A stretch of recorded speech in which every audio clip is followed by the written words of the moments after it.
Hello everybody and welcome back to my video 3 of my English passion project. Quick disclaimer before we begin.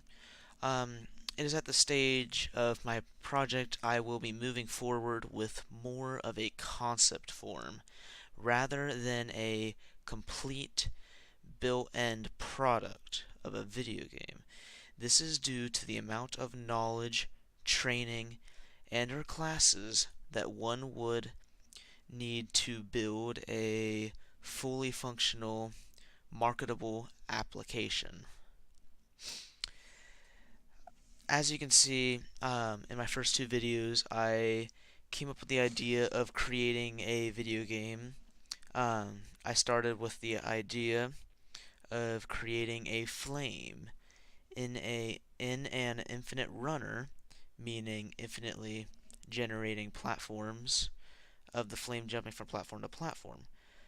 But since I don't know further knowledge of required knowledge of video games of said skills such as programming, and I'm looking at this as a researching student perspective.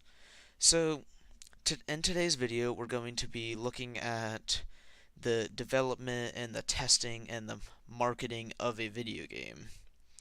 More towards the end of someone who would have created a video game and finished it, just looking at it from a concept standpoint.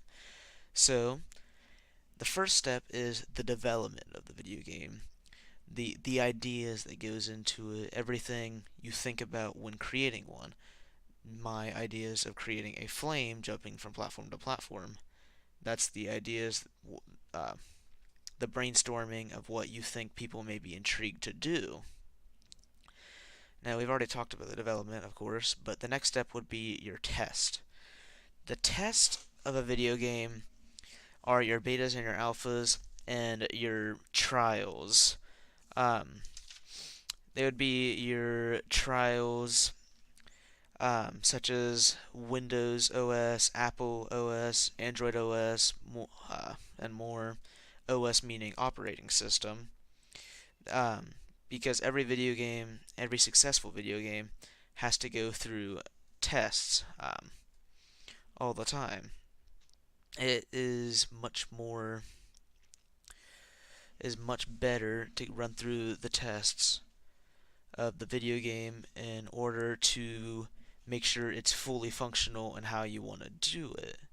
Now, looking at it from more of a marketing standpoint, according to GameSparks.com/blog, there are a couple of important decisions you will make that will impact the game, design, and how successful you are in taking it to the market. Assuming you are at the beginning of your process, there are two key artifacts you need to create: the marketing strategy and the marketing plan. So, looking at that, you have your strategy and the development, and then you have your marketing plan moving forward into the test phase, and that way you can see what works and what doesn't work, and you can move from there. Because if you look at lots of other video games most kids play at a normal level, most of them will say beta beside them, and that's because the game is still experiencing lots of changes. It's deciding what works and what doesn't work, of course. And then moving forward from the test phase, is you're looking at the production of said video game. So the production is going to be after you develop your ideas, putting it into action and deciding and moving forward to the test, but similar to the test, deciding what works and what doesn't work. But the production is more, the game is fully in access, it's available to people, but at this point, it's in 360, meaning the game has several updates, it's patch notes, etc. It's always being looked at, or it's always having updates. So that way, it keeps players into the game. It sees what the players think it needs better, and that way it can keep the ball rolling and it can continue. And so that's the final bit of the video game towards the end of its life. Um, of course, looking at another quote from GameSparks.com/blog, you need to think about the marketing strategy right at the beginning of your game, the creation project process, because certain decisions around things like game design, monetization, languages, and localization will be impacted by your marketing strategy.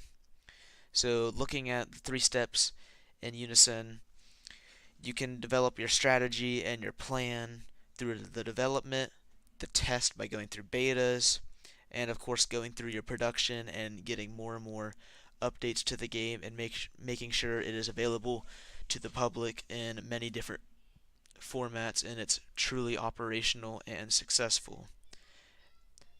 With lots of research and the tests and the patch notes, a lot of functional games have been created through similar steps to the ones I've shared in this video. Thank you for joining me.